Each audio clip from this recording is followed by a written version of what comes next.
আজি ইমান এটা আনন্দ দিন তোমাক লগ ধৰিবলৈ গোটেই মানুহবিলাক ৰৈ আছে। ইমান বছৰৰ পৰা তুমি কায়দাৰ পৰা মুকলি হৈছা। কেৱল তোমাৰ বাবে আমাৰ সকলোৰে বাবে আজিৰ দিনটো অপেক্ষাৰ অন্তৰৰ এটা দিন। তুমি আনন্দ কৰিব লাগে বুলি কান্দিছা।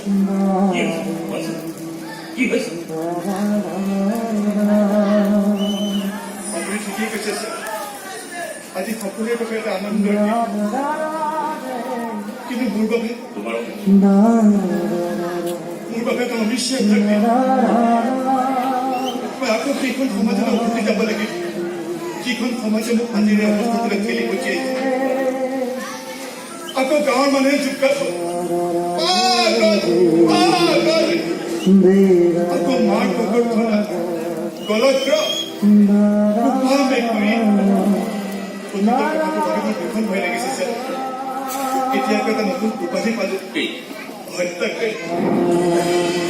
মই জানিছোঁ মই যেতিয়া আকৌ গাঁওখনলৈ উভতিছো সকলোৱে মোক পাগল পাগল বুলি জোকাই আকৌ পাগল হৈ যাব। গতিকে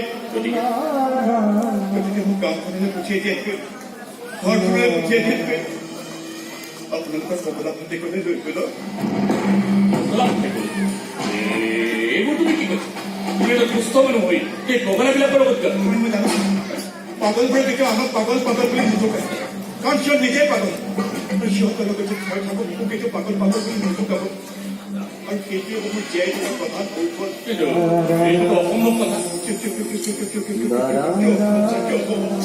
এজন ডাক্তৰ কৰ্তব্য কি?